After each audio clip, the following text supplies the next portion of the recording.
আসসালামু আলাইকুম দর্শক, শুভেচ্ছা নিন। আপনাদের সবাইকে স্বাগত জানাচ্ছি আজকের অনুষ্ঠানে। শিরোনাম দেখে বুঝতে পারছেন আজকে আমার অতিথি হিসেবে যোগ দিচ্ছেন বর্তমান বিএনপি সরকারের এই প্রায় ৫ মাস বয়সী বিএনপি সরকারের সবচেয়ে আলোচিত এবং সমালোচিত যিনি প্রতিমন্ত্রী মীর শাহে আলম, যিনি আহ, স্থানীয় সরকার, পল্লী উন্নয়ন এবং সমবায়ের মন্ত্রণালয়ের প্রতিমন্ত্রী হিসেবে দায়িত্বে আছেন। আহ, মীর শাহে আলম, আপনাকে স্বাগত জানাচ্ছি আজকের অনুষ্ঠানে। ধন্যবাদ জনাব ডক্টর কনক সারোয়ার সাহেব।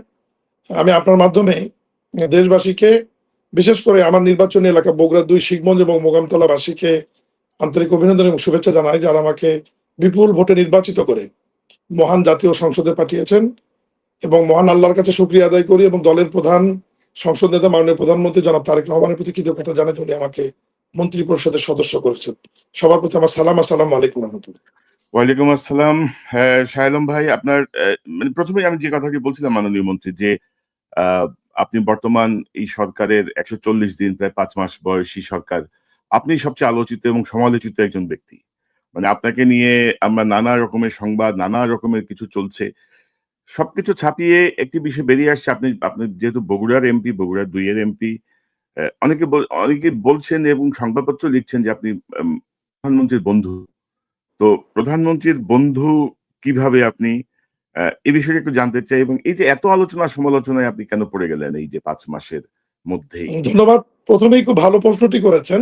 আমি প্রথমেই দেশবাসীকে আপনার মাধ্যমে জানাতে চাই যে মাননীয় প্রধানমন্ত্রী জনাব তারেক রহমানের বন্ধু হবার আমার কোনো সুযোগই নেই। এই কারণেই, কারণ মাননীয় প্রধানমন্ত্রীর বেড়ে ওঠা পড়াশোনা সব ঢাকায়, আমার বেড়ে ওঠা পড়াশোনা সব বগুড়া জেলা শিখগঞ্জ এবং বগুড়া কেন্দ্রিক। এবং ওনার সঙ্গে আমার বয়সের তারতম্য প্রায় ৮ বছরের ডিফারেন্স। দ্বিতীয়ত হচ্ছে যে আমি বিএনপির একজন সাধারণ কর্মী।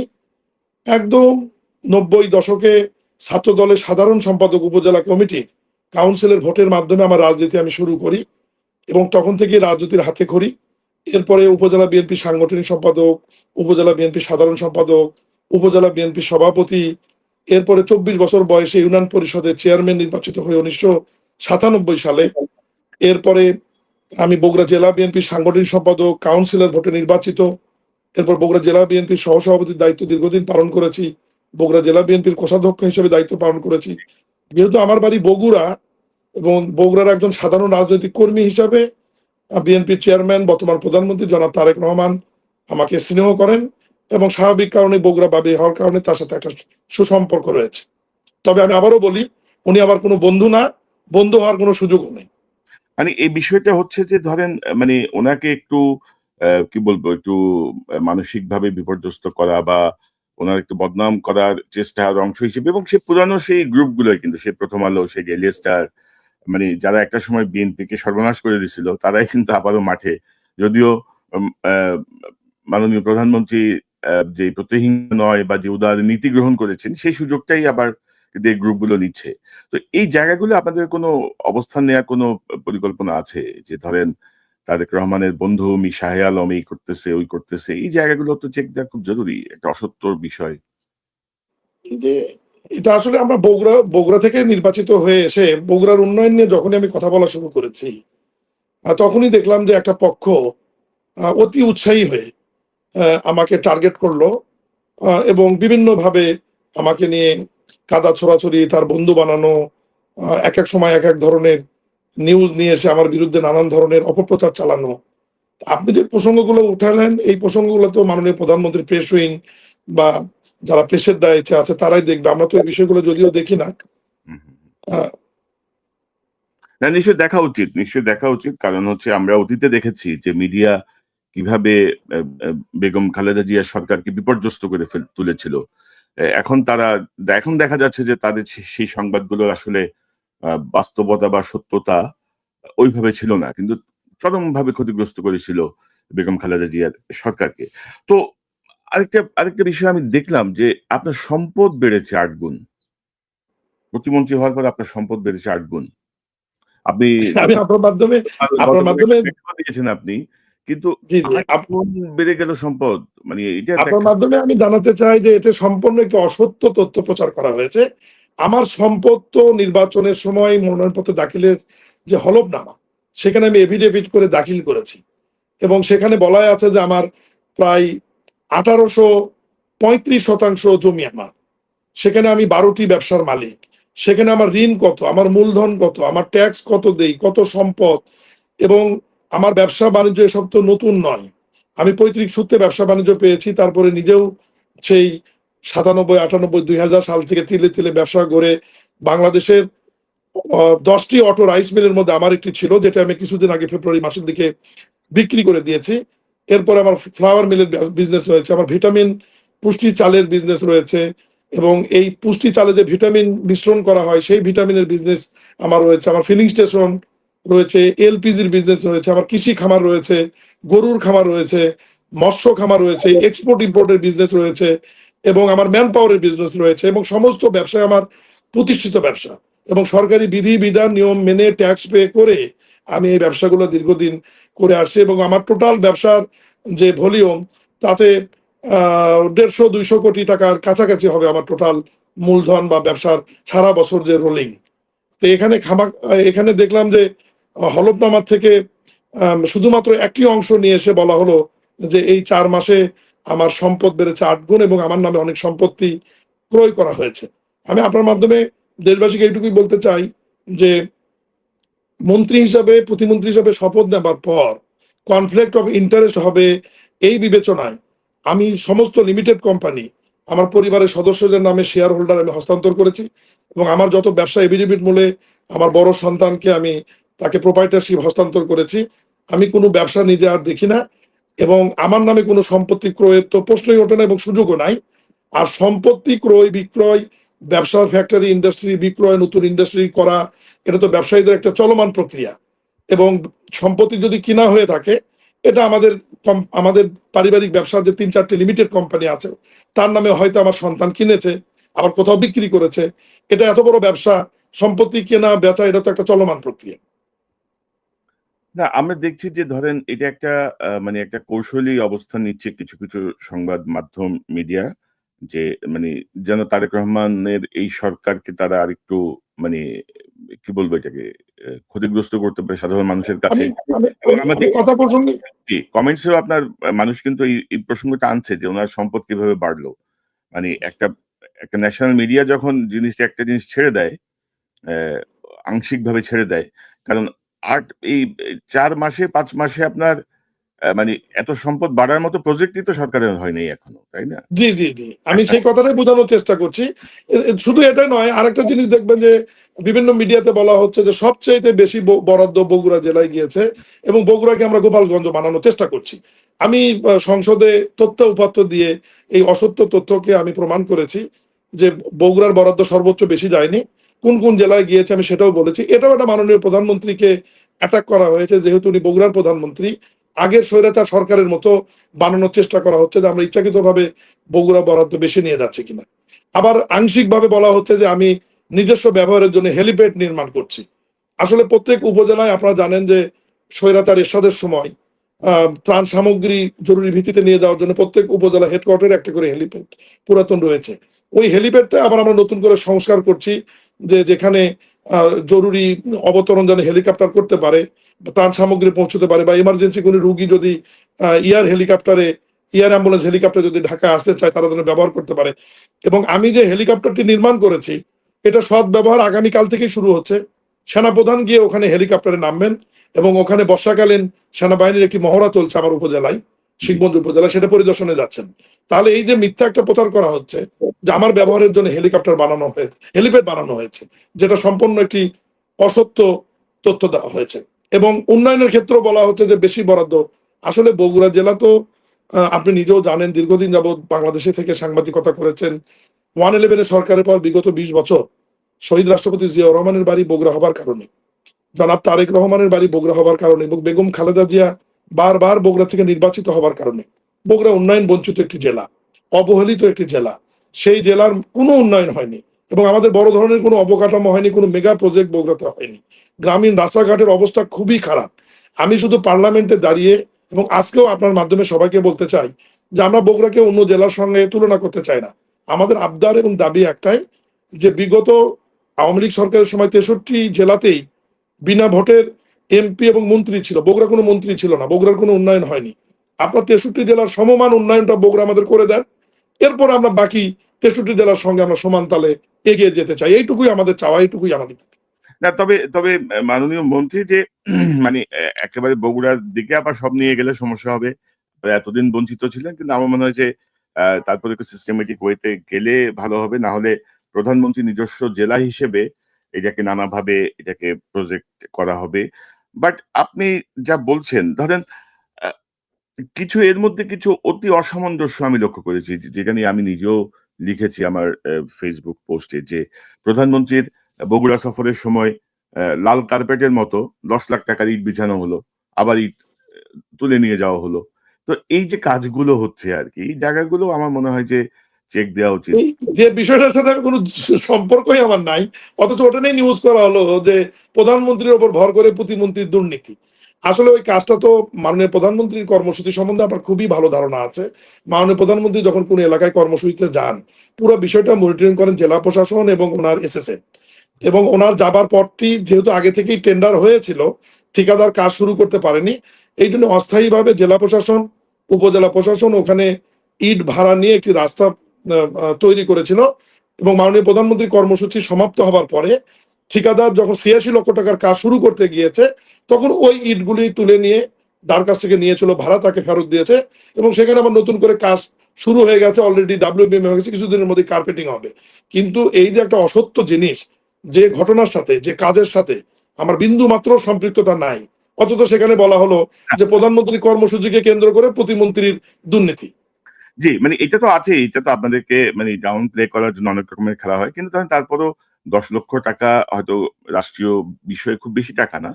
কিন্তু ধরেন এ এটা এক ধরনের অপচয় আমি বলব। কারণ প্রধানমন্ত্রী যেভাবে এই চলছেন। ব্যাপারে আমি আপনার মাধ্যমে প্রশাসনকে সচেতন হওয়ার অনুরোধ করব, কারণ প্রশাসন যেন অতি উৎসাহী হয়ে জি, মাননীয় প্রধানমন্ত্রী কর্মসূচিগুলোতে যাতে এরকম না করে। কারণ মাননীয় প্রধানমন্ত্রী নিজেই অনেক সাশ্রয়ী, উনি সরকারি গাড়ি ব্যবহার করেন না, সরকারি তেল নেন না, পতাকা ব্যবহার করেন না।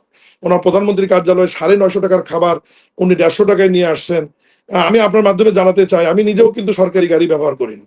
জি। আমি নিজে আমার নিজের গাড়ি ব্যবহার করি, আমি নিজের তেল ব্যবহার করি, নিজের ড্রাইভার ব্যবহার করি। যেহেতু মাননীয় প্রধানমন্ত্রী করেন না, এরকম আমার মতো আরো ৫-৭ জন মিনিস্টার রয়েছে, তারাও কিন্তু সরকারি পুল থেকে গাড়ি নেননি এবং সরকারি তেল এবং ড্রাইভার তারাও কিন্তু ব্যবহার করেন না। না, এবং এখন প্রধানমন্ত্রী পর্যন্ত জি, প্রধানমন্ত্রীকে অনেকে অনুসরণ করছেন সেটা আমরা দেখছি। কারণ ধরেন আমি যেটি বলতে চাই যে প্রধানমন্ত্রী ওই আ আ তার পৈতৃক ভিটা পর্যন্ত মাটির রাস্তায় গেলে খুব বেশি সমস্যার কোনো কারণ ছিল বলে আমি মনে করি না আরকি। বা এটাতে প্রধানমন্ত্রীও কিছু মনে করতেন না। যে আমি না, আসলাম। আমিও ব্যক্তিগতভাবে মনে করি তো প্রশাসন এই কাজটা অতি উৎসাহে করবার কারণে এই দায়ভারটা অনেক সময় প্রধানমন্ত্রী বা আমাদের উপর আসে আর কি। চলে এসেছি। তো তো জনাব শাহ আলম, আপনি কি মনে করেন যে আমি যতটুকু এই গত ৫ মাসে যতটুকু আমার পর্যবেক্ষণ, দলের মধ্যে থেকেই কি কেউ দলের বিপক্ষে ষড়যন্ত্র করছে মনে করেন আপনি? বিএনপি অনেক বড় একটি রাজনৈতিক দল। আপনি অনেক প্রজ্ঞাবান একজন সাংবাদিক। আপনি নিশ্চয়ই জানেন যে বড় দলে তো টানাটানি একটু থাকবেই। যে কে উপরে যাবে, কে নিচে যাবে, কে কোথায় থাকবে। অনেক যোগ্যতম লোক হয়তো স্বাভাবিক কারণে মন্ত্রিসভায় স্থান পায়নি। আবার অনেকে মনে করেছিল যে ওনার হয়তো মন্ত্রিসভায় স্থান পাওয়ার কথা না, উনি পেয়েছেন। এগুলো নিয়ে তো একটু আলোচনা সমালোচনা আছেই, বা বিভ্রান্ত করার চেষ্টা আছেই। এগুলো তো বড় দলে একটু থাকবেই। কিন্তু শেষ বেলায় আমরা কিন্তু সবাই আবার দলের স্বার্থে, দেশের স্বার্থে কিন্তু আমরা ঐক্যবদ্ধভাবেই আবার কাজ করছি। এবং মাননীয় প্রধানমন্ত্রী সার্বক্ষণিক বিভিন্ন বিষয় নিয়ে আমাদেরকে মনিটরিং করে, উনি আমাদেরকে দায়িত্ব দেন, সেই দায়িত্বগুলো কিন্তু পালন করি। এবং আপনি খেয়াল করেছেন যে চট্টগ্রামের জলাবদ্ধতা থেকে শুরু করে এই যে Hatirjheel lake, Gulshan lake, Dhanmondi lake, ময়লা আবর্জনা, ডেঙ্গু প্রতিরোধ, বিভিন্ন জায়গায় ভাঙ্গা রাস্তা, যখন যেটি মাননীয় প্রধানমন্ত্রী আমাদের নোটিশে আনছেন, আমি আমার ফুল মন্ত্রী শ্রদ্ধেয় মির্জা ফখরুল ইসলাম আলমগীরের নোটিশে দিয়ে ওনার অনুমতি নিয়ে আমি দৌড়ে সেই জায়গাগুলোতে যাচ্ছি এবং কাজ করবার চেষ্টা করছি। এবং সবচেয়ে বড় বিষয় হচ্ছে যে আমাদের যে মন্ত্রণালয়টি, যেটি মাননীয় শ্রদ্ধেয় আমার মির্জা ফখরুল ইসলাম আলমগীর ফুল মন্ত্রী, আমি সৌভাগ্যবান যে ওনার সঙ্গে আমি আমার মন্ত্রণালয়ে কাজ করার সুযোগ পেয়েছি। ওনার তো অনেক সুনাম রয়েছে। আহ, এই মন্ত্রণালয়টি অন্তর্বর্তীকালীন সরকার বলেন বা তার আগের সরকার বলেন, যে সুনাম ছিল সেই সুনামটি একদম বিনষ্ট করে দিয়েছে। আমি আপনাকে ছোট্ট একটা উদাহরণ দিই। পিরোজপুর একটি জেলা, জি। যে জেলাতে ৬,০০০ কোটি টাকার প্রজেক্ট নেওয়া হয়েছিল, তার মধ্যে ৩,৫০০ কোটি টাকার কোনো কাজ না করে শুধু কাগজ কলমে দেখে উঠে না দেওয়া হয়েছে।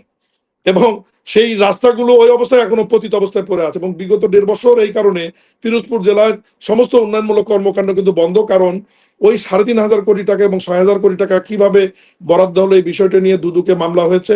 আমাদের মন্ত্রণালয়ের তদন্ত কমিটির রিপোর্ট রয়েছে এবং দুদকের তদন্ত চলা থাকবার কারণে আগের সরকার, অন্তর্বর্তীকালীন সরকার উন্নয়ন কর্মকাণ্ড বন্ধ করেছে। কিন্তু বর্তমান ওখানকার গণপূর্ত প্রতিমন্ত্রী, বিএনপির একজন দলীয় এমপি এবং জামাতের একজন দলীয় এমপি, 3 এমপি মাননীয় প্রধানমন্ত্রীর নোটিশ এটা আনবার পরে আমাকে ব্যক্তিগতভাবে দায়িত্ব দিয়েছে। আমি খুব সহসাই পিরোজপুরে একটা ভিজিট করে যাতে পিরোজপুরের জনগণের স্বাভাবিক জীবনযাপনের জন্য যেটুকু উন্নয়ন আবার শুরু করবার দরকার সেটা যেন করা যায়। ছোট্ট একটা আপনাকে উদাহরণ দিলাম যে এই সমস্ত বিষয় ঢাকবার কারণেই আমাদেরকে সামনে নিয়ে এসে নতুন করে যে আমরা একটা কিছু করছি বা খারাপ ভালো কিছু করছি না, এটাকে উদাহরণ হিসেবে নিয়ে আসার জন্য আমাদের বিরুদ্ধে এই ধরনের অসত্য তথ্য দিয়ে প্রোপাগান্ডা ছড়ানো হয়। না, তবে মির্জা ফখরুল ইসলাম আলমগীরের প্রজ্ঞা এবং আপনার যে তারুণ্যের যে গতি, দুটো এক হলে নিশ্চয়ই এলজিআইডি যে মন্ত্রণালয় সেটি আরো গতিশীল হবে এবং এই জাতীয় বিষয়গুলো বন্ধ হবে সেটি আমরা প্রত্যাশা করি।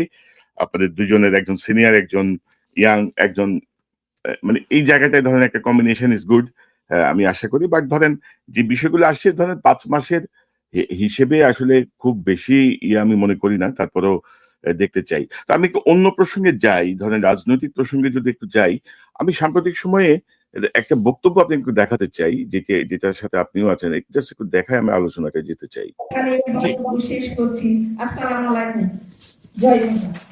এই যে বক্তব্য লিখে দেওয়ার পরে এসে জয় বাংলা বলে গেল। এখন আপনাদের সমিতির অবস্থা কি বোঝেন?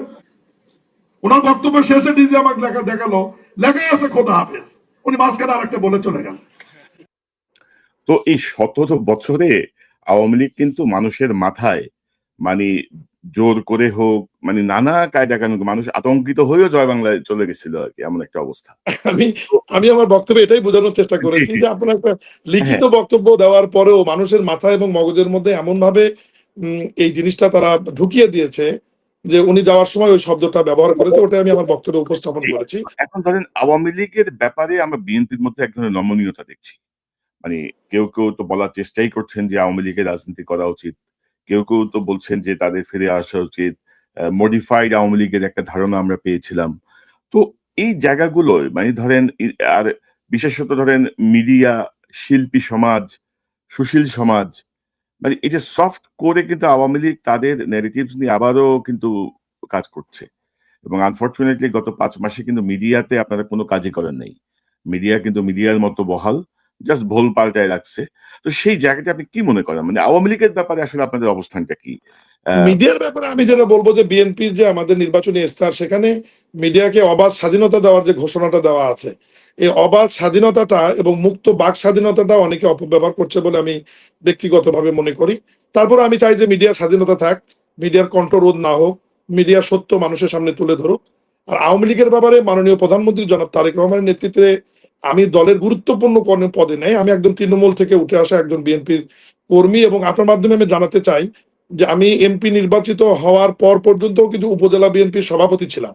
জি, আমি মন্ত্রী শপথ নেওয়ার 7 দিনের মাথায় আমি কিন্তু আমার উপজেলা বিএনপির সভাপতির পদ থেকে পদত্যাগ করে উদাহরণ তৈরি করেছি এবং সেখানে অন্য একজন কিন্তু দায়িত্ব রয়েছে। আমি কিন্তু দলের এখন কেউ না। তবে মন্ত্রী পরিষদ এবং মাননীয় প্রধানমন্ত্রীর কথাবার্তায় এবং মন্ত্রী পরিষদের আচরণে আমার কাছে যেটুকু পরিলক্ষিত হয়েছে যে আওয়ামী লীগ নিষিদ্ধর যে আইনটি রয়েছে এবং আওয়ামী লীগ নতুন করে রাজনীতি করে ফিরে আসবার যে বিভিন্ন রকমের কথা, এ ব্যাপারে মনে হয় যে বিএনপি কঠোর অবস্থানে আছে এবং আওয়ামী লীগকে কোনোভাবেই তাদের বিচার না হওয়া পর্যন্ত এবং তাদের প্রধান জাতির কাছে ওই রকম করে ক্ষমা না চাওয়া পর্যন্ত এবং আওয়ামী লীগ যে অন্যায় অত্যাচার করেছে, এই জুলাই আগস্টে যে গুণ হত্যা করেছে, কোনোভাবেই তারেক রহমানের নেতৃত্বাধীন এই বিএনপি সরকার আওয়ামী লীগকে বৈধতা দেবে না এবং আওয়ামী লীগকে নির্বাচন রাজনীতিতে ফিরে আসার কোনো সুযোগ দিবে বলে আমি বিশ্বাস করি না। জি, আমরাও সেটি বিশ্বাস করতে চাই। কারণ ধরেন এই পরিমাণ গণহত্যা, গুম খুনের পরে অ্যা এই এই দলের প্রতি সহানুভূতিশীল যারা, তাদের প্রতি সাধারণ মানুষ ক্ষুব্ধ হয়ে যাওয়ার কথা। কারণ এই যে গণ-অভ্যুত্থানটা হয়েছে, যে বিপ্লবটা হয়েছে, এটা ছাত্র জনতা, সাধারণ মানুষের স্বতঃস্ফূর্ত গণ-অভ্যুত্থান। তো আপনারা ধরেন আপনাদের প্রধানমন্ত্রীর বক্তব্য একরকম, আপনাদের দলের কেউ মানে জুলাই গণভোট, সংবিধান সংশোধন এই জায়গাগুলো নিয়ে এক ধরনের বিতর্ক সৃষ্টি করছেন আপনারা আননেসেসারি। মানে জুলাই নিয়ে আসলে অবস্থান কি বিএনপি? মানে কি মনে করেন আপনি? জুলাই সনদে তো সংসদে মাননীয় প্রধানমন্ত্রী বলেছেন, সংসদে তা ঘোষণা দিয়েছেন যে জুলাই সনদ, জুলাই চার্টারে বিএনপি যেটা স্বাক্ষর করেছে, এই স্বাক্ষরিত জুলাই সনদটি বিএনপি অক্ষরে অক্ষরে পালন করবে এবং সংসদের সংবিধান সংশোধন একটি কমিটি হবে, যে কমিটিতে বিরোধী দলীয় নাম দেওয়ার পরে সম্ভবত এই সেশনে বা পরের সেশনে বা সংসদ নেতা সিদ্ধান্ত নেবেন, সংবিধান সংশোধন যে কমিটি হবে এই কমিটি বসে জুলাই সনদকে অক্ষরে অক্ষরে পালন করার যে অঙ্গীকার বিএনপি, অগ্রাধিকার দিয়েই অন্তর্বর্তীকালীন সরকার সহ বিএনপির নির্বাচনী ইস্তেহারে যা যা আছে, বিএনপি নির্বাচনী ইস্তেহার এবং জুলাই সনদ দুটোকে সমন্বয় করে বিরোধী দল এবং সরকারি দল ঐক্যবদ্ধভাবে একটি স্থায়ী সংবিধান সংশোধন করতে চাই, আমি এইটুকুই জানি। এবং এইটা নিয়েই এখন পর্যন্ত সংবিধান সংশোধন কমিটি হয়নি, বিকজ বিরোধী দল থেকে এখনো নামগুলো সম্ভবত চিফ হুইপের কাছে জমা দেওয়া হয়নি। না, এই বিষয়টা আসলে স্পষ্ট করা উচিত, কারণ ধরেন যে ছাত্র জনতার মধ্যে আমরা যেই প্রতিক্রিয়া দেখি, মানে মোটামুটি একটা ধারণাই দাঁড়িয়ে গেছে যে বিএনপি জুলাই সনদের বিপক্ষে, বিএনপি গণভোটের বিপক্ষে, বিএনপি জাস্ট ক্ষমতায় এসে এগুলো সব ইগনোর করছে, এরকম একটা। না, আমি আপনার মাধ্যমে জুলাই যোদ্ধাদের এবং দেশবাসীকে আমি জানাতে চাই যে বিএনপি জুলাই সনদের পক্ষে 100%। মাননীয় প্রধানমন্ত্রী এবং সংসদ নেতা জনাব তারেক রহমানও জুলাই সনদ অক্ষরে অক্ষরে পালন করতে চাই, বাস্তবায়ন করতে চাই। আমি আপনার মাধ্যমে আবারও রিপিট করি, বিএনপির নির্বাচনী ইস্তেহার যেটার প্রতি দেশের 55% মানুষ সমর্থন দিয়েছে, সেই ইস্তেহার এবং জুলাই সনদ দুটাকেই সমন্বয় করে সংবিধান সংশোধন করে জাতিকে বিএনপি একটি নতুন সংবিধান, সংশোধিত নতুন সংবিধান উপহার দেবে ইনশাআল্লাহ।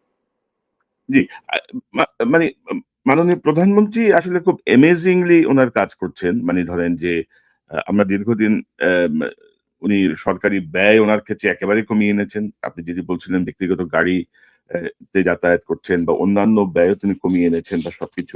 ওনার বিদেশ সফরটাও খেয়াল করেছেন জি, যে আগে প্রথম বিদেশ সফরে আপনি দেখেছেন যে মাত্র কয়েকজন, গুটি কয়েক উনি নিয়ে বিদেশ সফর করেছেন, কিন্তু আগের সময়গুলোতে আমরা দেখেছি 160-70 পুরো বিমান ভরে দেশের বাইরে যাওয়া হতো।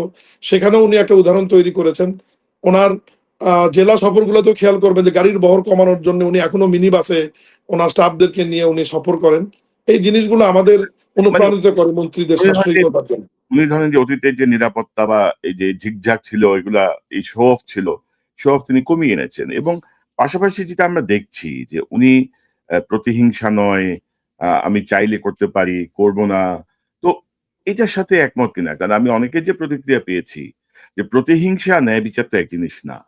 এখন এই যে পরিবারটা গুমের শিকার হলো, যে পরিবারটা নির্যাতিত হলো, যে পরিবারটা দখলের শিকার হলো, যে পরিবারের প্রতি হাসিনার সরকারের এবং তার দলের না, লোকজনের আমি আপনাদের ভুল বোঝাবুঝির একটু অবসান ঘটাই।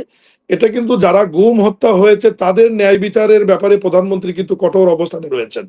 উনি ওনার ব্যক্তি পরিবারের কথা বলেছেন যে আমার মার উপর যে নির্যাতন হয়েছে শ্রদ্ধেয় নেত্রী বেগম খালেদা জিয়ার উপর, ওনার পরিবারের উপর, ওনার আদরের ছোট ভাই বিশিষ্ট ক্রীড়া সংগঠক জনাব আরাফাত রহমান কোকোর উপর যে নির্যাতন হয়েছে, এই বিষয়টা উনি বলেছে যে এটা আমি এই বিষয়ে আমি হিংসাত্মক ভাবে কারোর উপর প্রতিশোধ নেওয়ার ইচ্ছা আমার নাই।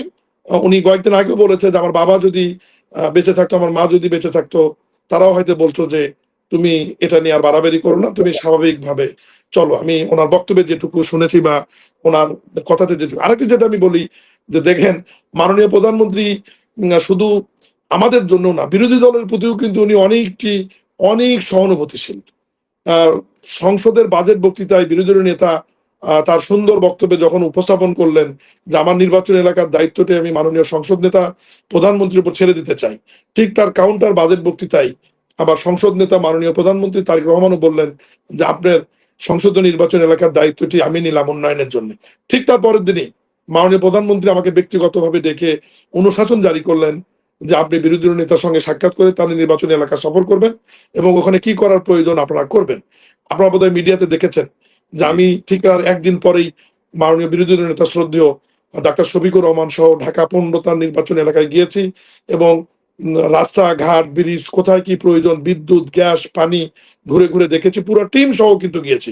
এবং উল্লেখ করতে চাই যে তার যে প্রতিদ্বন্দ্বী ছিল আমাদের বিএনপির বর্তমান উত্তরের প্রশাসক, তার নামও শফিকুর রহমান খান মিল্টন, সেও কিন্তু আমাদের সফরে ছিল, এবং ঐক্যবদ্ধভাবে যাতে ওই এলাকার আমরা উন্নয়নটা করতে পারি মাননীয় প্রধানমন্ত্রীর অনুশাসন অনুযায়ী, সে ব্যাপারে আমরা মন্ত্রণালয় থেকে প্রয়োজনীয় পদক্ষেপ নিয়েছি, দিক নির্দেশনা দিয়েছি।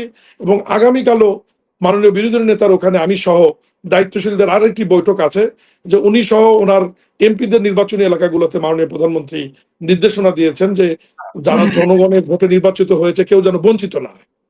না সেটি ঠিক আছে, মানে প্রধানমন্ত্রী সবকিছু একটা সুবন্টন করার চেষ্টা করছেন, এটি আমরা পর্যবেক্ষণ করছি। কিন্তু ধরেন সংসদে সরকারি দল বিরোধী দলের সাথে একটা হৃদ্যতাপূর্ণ সম্পর্ক আমরা দেখছি, যে বিরোধী দলও সরকারকে অ্যাপ্রিসিয়েট করছে, সরকারও অ্যাপ্রিসিয়েট, মানে জি, প্রধানমন্ত্রী বিশেষত অ্যাপ্রিসিয়েট করছেন। তো এটা একটা নতুন ধরনের সংস্কৃতি চালু হচ্ছে বাংলাদেশে।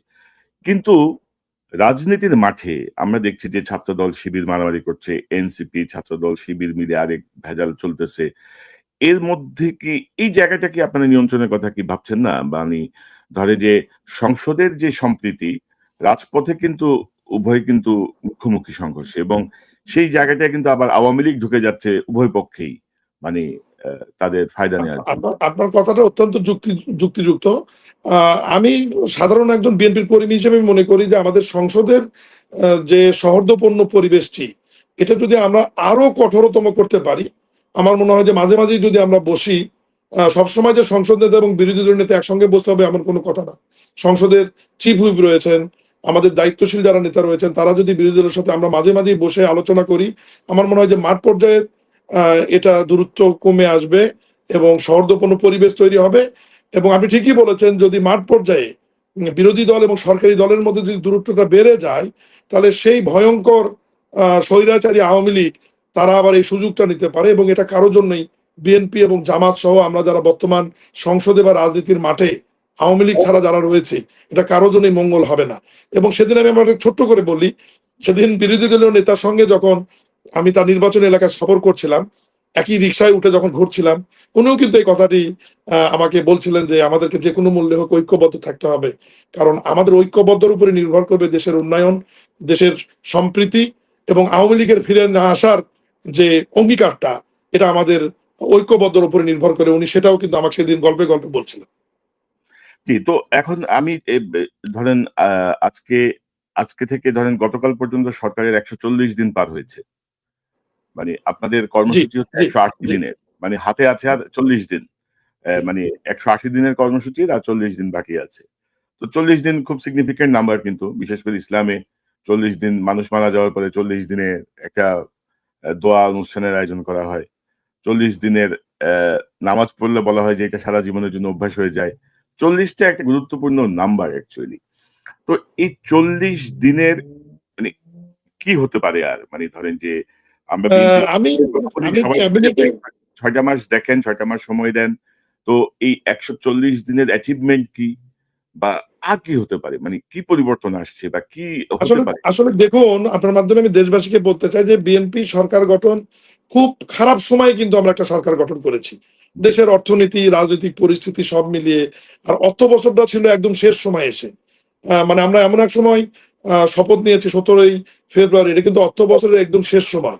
এই সময়ে বিএনপি ১৮০ দিন কর্মসূচির মধ্যে বিএনপির যে উল্লেখযোগ্য যে কমিটমেন্ট গুলো ছিল নির্বাচনের সময় মাননীয় প্রধানমন্ত্রীর, যেমন ফ্যামিলি কার্ড, কৃষক কার্ড, কর্মসংস্থান, শিক্ষা, স্বাস্থ্য খাত, আপনার বৃক্ষরোপণ, ২০,০০০ কিলোমিটার খাল নদী পুনঃখনন, খেলাধুলা, ইমাম মসজিদ এবং অন্য ধর্ম উপাসনারীদের জন্য যে সম্মানী ভাতা, এগুলো কিন্তু আমরা পাইলট আকারে অলরেডি মাঠে গড়িয়েছে, এবং এগুলো কিন্তু পাইলট আকারে কাজ শুরু হয়েছে।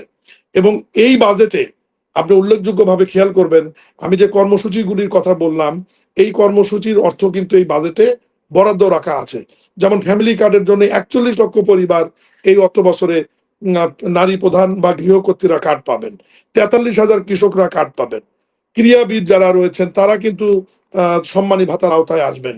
আমাদের কিন্তু ৫,০০০ আম আ খাল, নদী খনন কিন্তু এই অর্থ বছরে আমরা করব। ৫ কোটি বৃক্ষরোপণ কিন্তু আমরা করব। কর্মসংস্থানের যে টার্গেট আমরা নিয়েছি, সেটা হয়তো ওইটুকু আমরা অ্যাচিভ করতে পারিনি, সফলতায় যেতে পারিনি। কিন্তু এটার চেষ্টা এখনো অব্যাহত আছে। স্বাস্থ্য সেক্টরে অলরেডি নিয়োগ বিজ্ঞপ্তি দেওয়া হয়েছে, সেখানেও কাজ চলছে। শিক্ষার ব্যাপারে বই পরিবর্তন, নতুন বই যেগুলো আসবে সেখানে অনেক কিছু পরিবর্তন আসবে।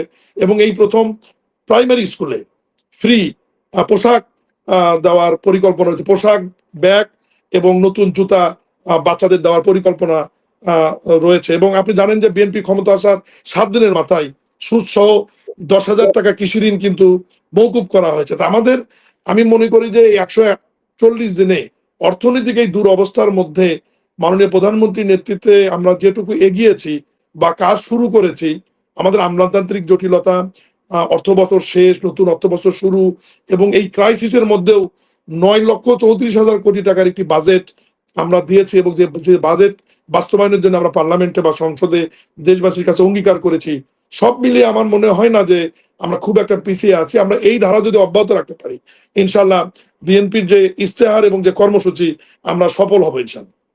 কিন্তু জনাব শাহ আলম, ধরেন এগুলো তো অর্থনৈতিক বিভিন্ন প্রকল্প বা জনবান্ধব কিছু সিদ্ধান্তের কথা বলছেন, কিন্তু বাংলাদেশের মানুষ গত 17 বছরে হাসিনার দ্বারা যেভাবে নিষ্পেষিত হয়েছে, ধরেন আমাদের বিডিআর হত্যাকাণ্ড, আমাদের গুম খুন, ন্যায় বিচারহীনতা, এই জায়গাগুলো, ধরেন বিরিয়ানি আপনারা গত 5 মাসে প্রায় কোনো কথাই হয় নাই, কিন্তু মানে না গুম খুনের বিচারের যে প্রক্রিয়া চলছে এত ধীর গতিতে চলছে যে এগুলোর ব্যাপারে আপনাদের আসলে মানে অবস্থানটা কি, মানে আপনারা কি এটাকে দেখেন, আপনার মাধ্যমে আমি দেশবাসীকে বলি যে একটা জিনিস খেয়াল করবেন যে বিগত অন্তর্বর্তীকালীন সরকারের এই বিষয়গুলো বাস্তবায়ন করার জন্য যে অধ্যাদেশগুলা জারি করেছিল, প্রায় 119টি অধ্যাদেশ, এই অধ্যাদেশগুলো কিন্তু আমরা পার্লামেন্টে আইন আকারে পাশ করেছি গত সেশনে, আপনি নিশ্চয়ই এটা জানেন।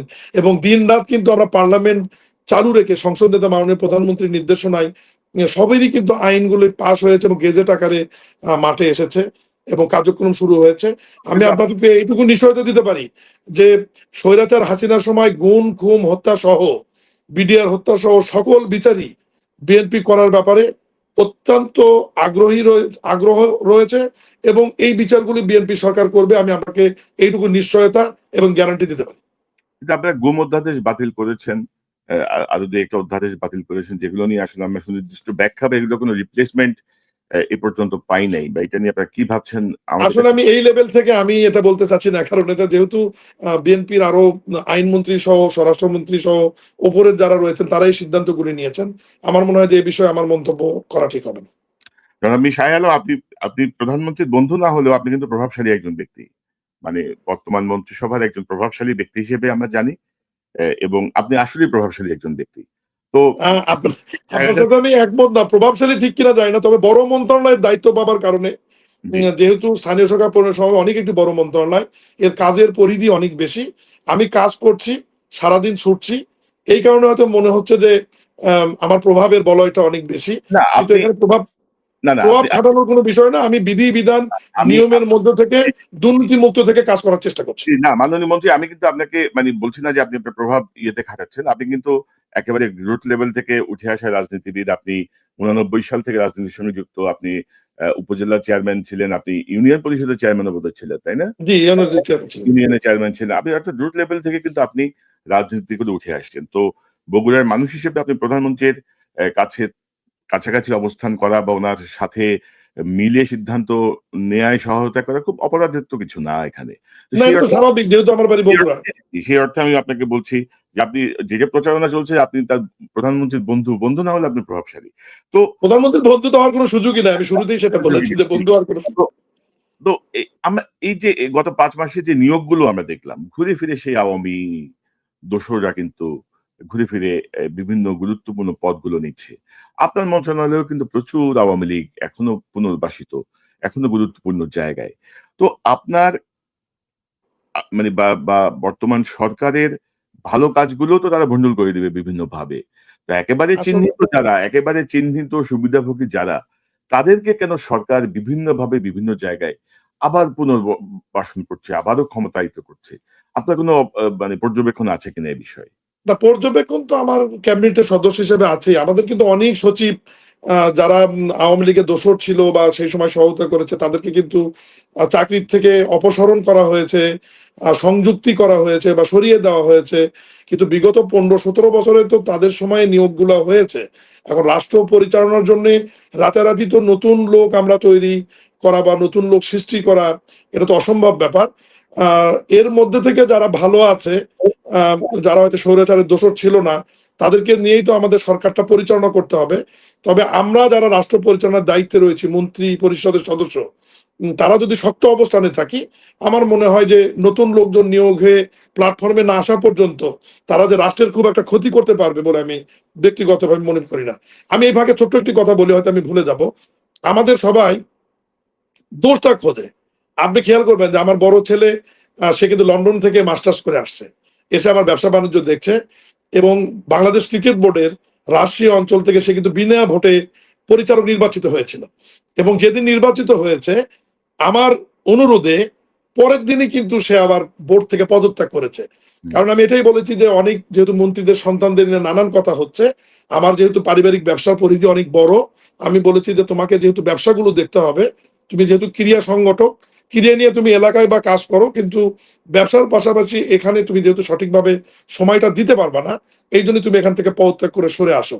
আমার বড় সন্তান মীর শাকরুল আলম সীমান্ত আমার কথা শুনে কিন্তু সে ওখান থেকে পদত্যাগ করে সরে আসছে। কিন্তু জি, এটা আমরা দেখেছি পত্রিকায় এবং এটা ঠিক আছে যে তিনি বলেছেন যে আপনি যেহেতু মন্ত্রীর দায়িত্বে আছেন টেকনিক্যালি তিনি ব্যবসা-বাণিজ্য দেখবেন, তিনি এখান থেকে সরে আসেন। কিন্তু এটাও তো কিন্তু ধরেন একটা এই সরকারের সমালোচনার বা বদনামের একটা বড় আরেকটা জায়গা কিন্তু যে ক্রিকেট বোর্ড কিন্তু।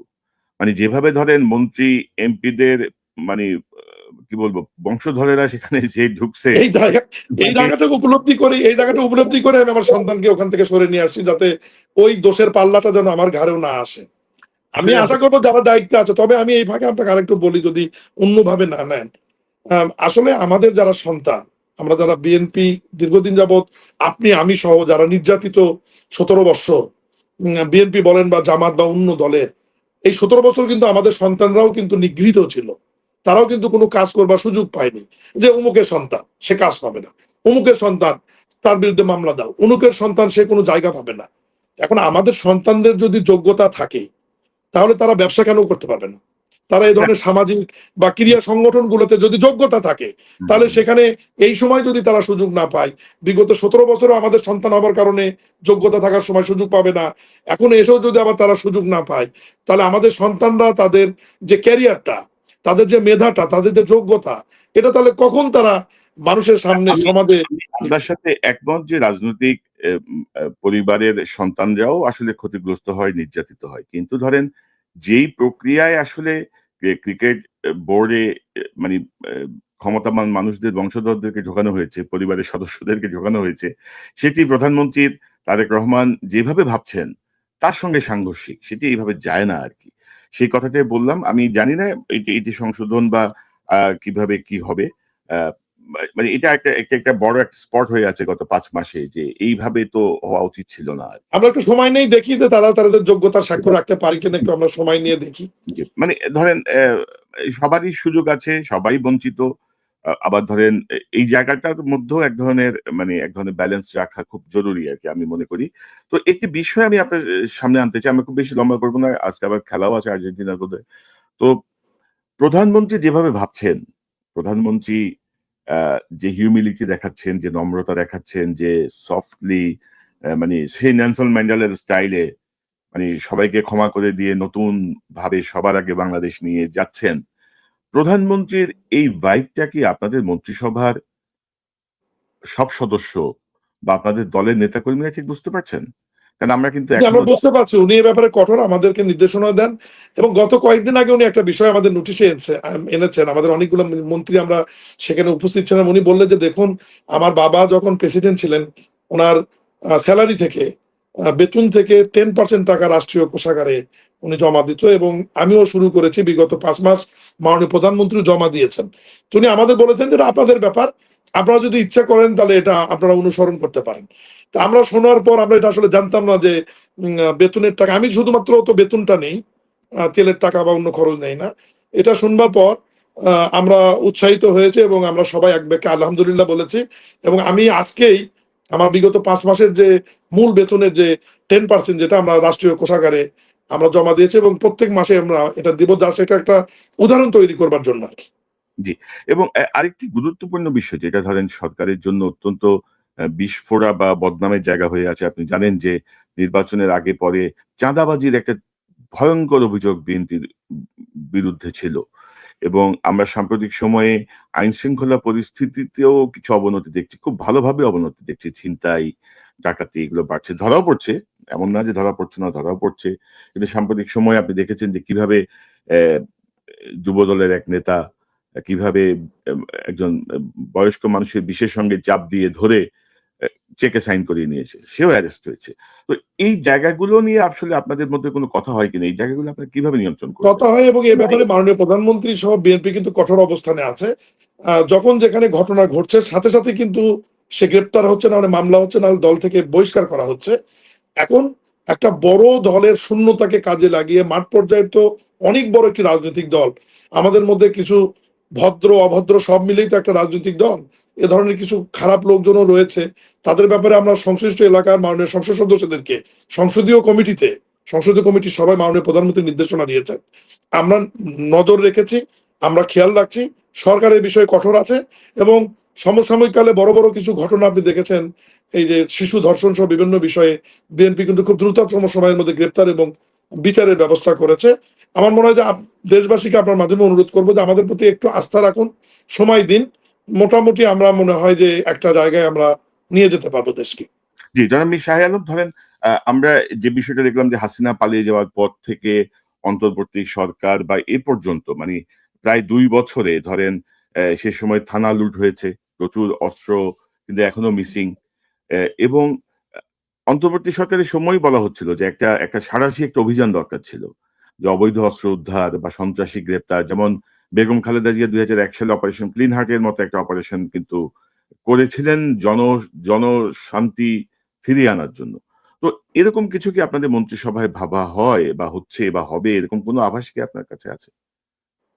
না, এ ব্যাপারে আমার তেমন কিছু জানা নাই। তবে এ ধরনের পরিবেশ পরিস্থিতি যদি তৈরি হয়, যেহেতু মাননীয় প্রধানমন্ত্রী দেশপ্রেমিক, উনি যেহেতু শহীদ রাষ্ট্রপতি জিয়াউর রহমান এবং শ্রদ্ধেয় দেশনেত্রী বেগম খালেদা জিয়ার সন্তান, ওনার তো দেশপ্রেমের কোনো বিন্দুমাত্র ঘাটতি নাই। দেশের মানুষের জন্য যদি এ ধরনের কঠোর সিদ্ধান্ত নেওয়ার প্রয়োজন হয়, মাননীয় প্রধানমন্ত্রী সংসদ নেতা জনাব তারেক রহমান নিশ্চয়ই নিবে বলে আমি ব্যক্তিগতভাবে মনে করি। জি। তো আমরা একেবারে শেষ দিকে আমি আবারও আপনার শুরুর দিকে বোধহয় আপনি স্থানীয় সরকার নিয়ে বোধহয় কিছু বলতে জি, জি, চেয়েছিলেন। জি। আমি আসছি ওইদিকে। তার আগে ধরেন এই প্রসঙ্গটা যাওয়ার আগে আমি আবারও আপনার মনোযোগ আকর্ষণ করব। আপনি দেখছেন যে জুলাই মাসে জুলাই শহীদদেরকে নিয়ে আওয়ামী লীগ দ্বারা পরিপুষ্ট বিভিন্ন শিল্পী, বুদ্ধিজীবী, সাংবাদিক আজে-বাজে কিভাবে কথা বলছে। তো এই জায়গাগুলো মিডিয়া স্বাধীনতার মধ্যে কিন্তু পড়ে না। মানে মত প্রকাশের স্বাধীনতা এক জিনিস বা আপনি এটি প্রতিষ্ঠিত যারা স্বৈরাচারকে হটানোর জন্য জীবন দিল, তাদেরকে আপনি অপমানজনক কথা বলছেন, তুচ্ছ-তাচ্ছিল্য করছেন, সেই জায়গাটা আশা করি আপনারা নিয়ন্ত্রণ করবেন। এবং স্থানীয় সরকার নির্বাচন নিয়ে আপনার সঙ্গে আমার কথা বলার একটা এজেন্ডা ছিল। আমি বলেছিলাম এই বিষয়টা নিয়ে জানতে চাইবো যে কবে নাগাদ আসলে বিএনপি স্থানীয় সরকারে যাবে? কারণ যেভাবে প্রশাসক বসিয়ে দেয়া হয়েছে এটি নিয়ে অসন্তুষ্টি আছে বিভিন্ন পর্যায়ে। তো আপনারা কবে নাগাদ যাবেন স্থানীয় সরকার নির্বাচনে?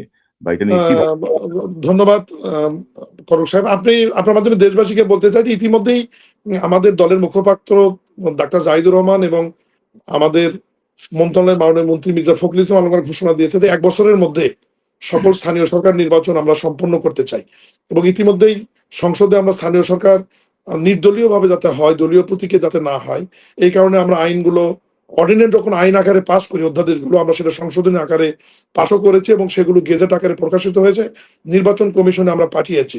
সবচেয়ে আনন্দ সংবাদ হচ্ছে যে এই বাজেটের মধ্যে স্থানীয় সরকার নির্বাচনের জন্য যে বরাদ্দ রাখবার দরকার সেই বরাদ্দটি রয়েছে এবং নির্বাচন কমিশনকে প্রস্তুতি নেওয়ার জন্য সরকারের পক্ষ থেকে মৌখিকভাবে জানিয়ে দেওয়া হয়েছে, যেহেতু তারা বাজেটটা তারাই নিয়ন্ত্রণ করে, তাদের প্রস্তুতির উপর নির্ভর করবে, নির্বাচন কমিশনের প্রস্তুতির উপর নির্ভর করবে যে আমরা কোন নির্বাচনটি আগে করব এবং কোনটি পরে করব।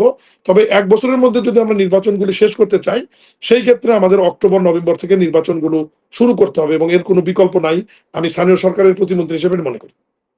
জি, এবং আমরা সেটি চাই। তবে আপনার ওই জায়গাটায় আমি একটু দ্বিমত পোষণ করি যে, আমি মনে করি যে দলীয় প্রতীকে নির্বাচন হওয়া উচিত। আওয়ামী লীগ স্থানীয় সরকার নির্বাচনে দলীয় প্রতীক এনেছিল বিএনপি এবং জামাতকে চিহ্নিত করার জন্য, কারা কারা বিএনপি কারা কারা জামাত। তো দলীয় প্রতীক যদি আপনি না দেন, পলাতক দল ও মোরগ মার্কায় আর গোলাপ ফুল মার্কায় এসে নির্বাচনে এসে ঢুকবে, সেই এখন জায়গাটা এটা তো অন্তর্বর্তীকালীন সরকার যে অধ্যাদেশটি করেছিল সেটি আবার পার্লামেন্টে তো আমরা উভয় দল সর্বসম্মতিক্রমে আইনগুলো আমরা পাশ করলাম, না, সেখানে সেই তো জায়গাটা এইটা আমার অবজারভেশন। সে সময় আমি অনেক কাজ করেছি, তো এই জন্য আমি বলছি আর কি যে এটা আইডেন্টিফিকেশনের জন্যই করা হয়েছিল, যে মানে বিএনপি জামাত চিহ্নিত করতে হবে তাদেরকে শায়েস্তা করার জন্য। তো এখন সে প্রতীকী যদি না থাকে, তখন দেখবেন যে আপনার এরা আবার অন্যভাবে ঢুকবে। নিশ্চয়ই আপনারা বিবেচনা করতে পারেন, এবং আমরা চাই যে দ্রুত স্থানীয় সরকার নির্বাচন হোক। কারণ স্থানীয় পর্যায়ে ধরেন এই যে আপনাদের যে এতগুলো যে উদ্যোগ, কৃষক কার্ড, জি। ফ্যামিলি কার্ড বা সবকিছু এগুলো বিতরণ, এগুলোর বিষয়ে সমস্যা সমাধান বা প্রপার ব্যক্তির কাছে পৌঁছানো, সবকিছুর জন্যই কিন্তু স্থানীয় সরকারের নির্বাচিত প্রতিনিধি থাকা খুব জরুরি। নিশ্চয়ই আপনারা সেভাবে এগিয়ে যাবেন, এটা আমি প্রত্যাশা করি। জনাব মির শাহ আলম, আপনাকে ধন্যবাদ আপনার মূল্যবান সময়ের জন্য। এবং আমি আমি আবারও প্রত্যাশা করতে চাই, দেখেন আমার মানে কোনো দলীয় সমর্থন বা কিছু না। আমি মনে করি যে জনাব তারেক রহমান গত ৫ মাসে তার যেই বিষয়গুলো আমরা দেখেছি, সে বিষয়গুলো আপনাদের মধ্যেও সংক্রমিত হোক, আপনাদের মধ্যেও ছড়িয়ে পড়ুক। মানে সবার আগে বাংলাদেশের এই জায়গাটা নিয়ে তিনি যেভাবে ভাবছেন, আপনারা যদি উনাকে সহযোগিতা না করেন, বা আপনাদের দলের, আপনাদের মন্ত্রী পরিষদ বা আপনাদের দলের মানুষজন যদি উনার এর বিপক্ষে যেয়ে কাজ করে, ক্ষতিগ্রস্ত হবেন কিন্তু আল্টিমেটলি জনাব তারেক রহমানই। তো জি, সেই ধন্যবাদ। জায়গাটা জি। আপনার কথাটি যথাযথভাবে অনুসরণ করে আগামী দিনগুলোতে যাতে সেইভাবে আমরা পথ চলতে পারি, আমি ব্যক্তিগতভাবে যেন চলতে পারি এ বিষয়ে যথেষ্ট খেয়াল রাখবো। তবে আপনার মাধ্যমে আবারও বলি যে বিভিন্ন মিডিয়াতে যে বিভ্রান্ত ছড়ানো হয় যে আমি তারেক রহমানের বন্ধু, অনুগ্রহপূর্বক এই কথাটি দয়া করে কেউ বলবেন না। উনি আমার অনেক বয়সে বড় এবং আমি বিএনপির একজন সাধারণ কর্মী, একজন তৃণমূল থেকে উঠে আসা, এবং উনি বগুড়া বাড়ি হবার কারণে হয়তো ওনার সান্নিধ্য আসার সুযোগ হয়েছে, রাজনীতি শেখার সুযোগ হয়েছে বা রাজনীতি করবার সুযোগ হয়েছে, কিন্তু আমি ওনার বন্ধু নই। না, অবশ্যই মানে এই জায়গাটা তো আজকে ক্লিয়ার হলো। আমার মনে হয় যে ভবিষ্যতে যারা সংবাদ মাধ্যমে যারা লেখালেখি করেন তারাও এই বিষয়টি সচেতনভাবে এড়িয়ে যাবেন, বা এইভাবে মানে এগুলো হচ্ছে কি ধরেন ওই যে আছে না, মানে এখন তো ধরেন অনেকে রং পাল্টায় বসে আছে। তো রং পাল্টায় ভাবে যে একটু খোঁচা দিয়ে দিই, একটু হিউমিলিয়েট করা যায় কিনা, একটু ডাউন প্লে করা যায় কিনা, এগুলো নানা রকমের কৌশল। তবে মত প্রকাশের স্বাধীনতা, সংবাদ মাধ্যমের স্বাধীনতা আর অপপ্রচার কিন্তু এক জিনিস না। এবং এই জায়গাটা আপনারা যদি যত দ্রুত বুঝবেন, আপনারা যত দ্রুত এই জায়গাটায় সিদ্ধান্ত নেবেন, আমার মনে হয় যে সরকারের জন্য কাজ করাটি স্মুথ হবে আরকি। না হলে অপপ্রচার ঠেকাতে, ঠেকাতে আপনাদের অনেক কঠিন সময় পার করতে হবে। বিশেষ করে সফট ভাবে আওয়ামী লীগ কিন্তু এই পদ্ধতিতে আসছে। সাংস্কৃতিক কর্মী, শিল্পী, কলাকুশলী, লেখক, সাংবাদিক, বুদ্ধিজীবী, সুশীল সমাজ এভাবে কিন্তু ইন করছে। সেই জায়গাটায় আমি মনে করি যে একজন প্রভাবশালী মন্ত্রী হিসেবে, বগুড়ার মানুষ হিসেবে, প্রধানমন্ত্রীর কাছের মানুষ হিসেবে আমি মনে করি যে আপনি, আপনারও দায় আছে এই বিষয়গুলো লক্ষ্য রাখার। জনাব উম মির শাহ আলম, আপনাকে অসংখ্য ধন্যবাদ। আপনার শেষ যদি কোনো বক্তব্য থাকে আপনি আমাদেরকে বলতে পারেন। জি। আপনাকে অসংখ্য ধন্যবাদ যে আপনি অত্যন্ত প্রজ্ঞাবান মেধাবী একজন সাংবাদিক। আমার এই আলোচনা সমালোচনার মধ্যে যে আমাকে লাইভে নিয়ে এসে দেশবাসীর উদ্দেশ্যে কথা বলার সুযোগ করে দিয়েছেন, এই জন্য আপনার প্রতি কৃতজ্ঞতা জানাই। এবং আমি দেশবাসীকে এবং মিডিয়া কর্মীদেরকে অনুরোধ করব যে আহ, সত্য বা কোনো অসত্য তথ্য দিয়ে আমাদেরকে মানুষকে বিভ্রান্ত না করে প্রকৃত তথ্য উপস্থাপন করে আমাদেরকে কাজ করার সুযোগ করে দেবেন। কারণ আমরা মানুষের ভোটে নির্বাচিত, সাধারণ মানুষের ভোটে নির্বাচিত একজন জনপ্রতিনিধি, এবং জনপ্রতিনিধি হবার কারণে সাধারণত মানুষের প্রতি আমাদের দায়বদ্ধতা আছে এবং মানুষের বিভিন্ন কাজকর্ম করার প্রতি আমাদের আগ্রহ রয়েছে। এবং যেহেতু ব্যবসা বাণিজ্য আমরা করি, সব মিলিয়েই কোনো বিষয় যদি সামনে আসে আমাদের সঙ্গে মনে হয় কথা বলে তথ্য উপাত্ত নিয়ে মানুষের সামনে তুলে ধরলে মানুষ বিভ্রান্ত হবে না। কারণ বগুড়া বাড়ি হবার কারণে এখন আমাদের বিরুদ্ধে কোনো কিছু লিখলে এই দায়টা স্বাভাবিক কারণে মাননীয় প্রধানমন্ত্রীর উপর যায়।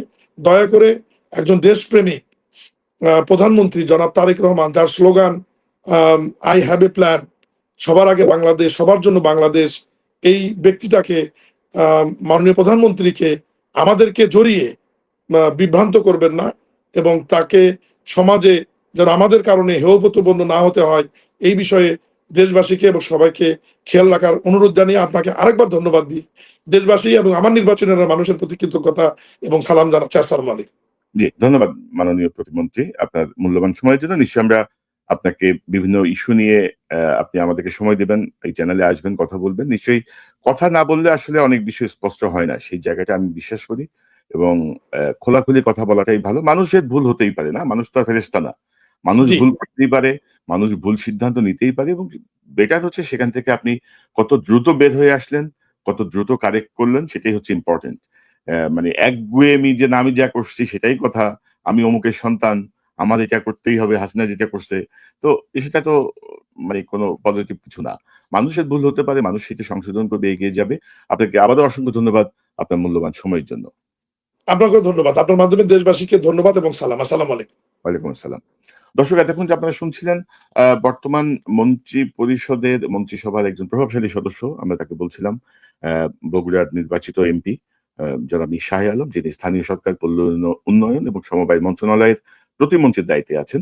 তো আমরা নানা রকমের আলোচনা সমালোচনা দেখছি, নানা বিষয় সামনে আসছে। সব বিষয় নিয়েই তাকে হঠাৎ করেই আমন্ত্রণ জানানো এবং তিনি যোগ দিয়েছেন। অনেক বিষয় স্পষ্ট হয়েছে। আশা করি ভবিষ্যতের অনেক বিষয় আমরা তার কাছ থেকে আরো স্পষ্টভাবে জানার চেষ্টা করব, জানতে পারবো। সরকারের ১৪০ দিন পার হয়েছে। ১৮০ দিনের একটি মেয়াদ প্রথমেই তারা ঠিক করেছেন তাদেরকে যাচাই করার জন্য। সরকারের বিভিন্ন পর্যায় থেকে বলা হয়েছে ৬ মাসের সময় দেন, ৬ মাসে তো দেখেন। ৬ মাসের মধ্যে যদি না হয় বিশাল পরিবর্তন আসবে। নানাভাবে যেকোনোভাবে অর্থাৎ এই ফ্যাসিবাদ বিরোধী জুলাই আন্দোলনের মাধ্যমে যে সরকার, সেই সরকার কোনোভাবেই যেন ক্ষতিগ্রস্ত না হয় সেই চেষ্টা আমরা করতে চাই, সেই চেষ্টা আমরা করছি। তবে যেটি আমি বলছিলাম, প্রধানমন্ত্রী যা ভাবছেন, প্রধানমন্ত্রী যেভাবে চাচ্ছেন, সেভাবে তার দলের ভেতরেই অনেকে চাচ্ছেন কি তার সেই ভাইবটা বুঝতে পারছেন কিনা, সেটি নিয়ে আমার মনে যেমন প্রশ্ন আছে, আমাদের সাধারণ মানুষদের মনে অনেক প্রশ্ন আছে। তো সে বিষয়টি নিশ্চয়ই ক্লিয়ার হবে। আর ৪০ দিন পার হলে কি পরিবর্তন হয়, কোথায় কিভাবে প্রধানমন্ত্রী মূল্যায়ন করেন, তার উপরে নির্ভর করবে বিএনপি সরকারের ভবিষ্যৎ এবং সার্বিক অগ্রগতি। দর্শক এই চ্যানেলটি সাবস্ক্রাইব করে আমাদের পাশে থাকুন, এই চ্যানেলের মেম্বারশিপ নিয়ে আমাদের পাশে থাকুন। আবারও দেখা হবে ইনশাল্লাহ।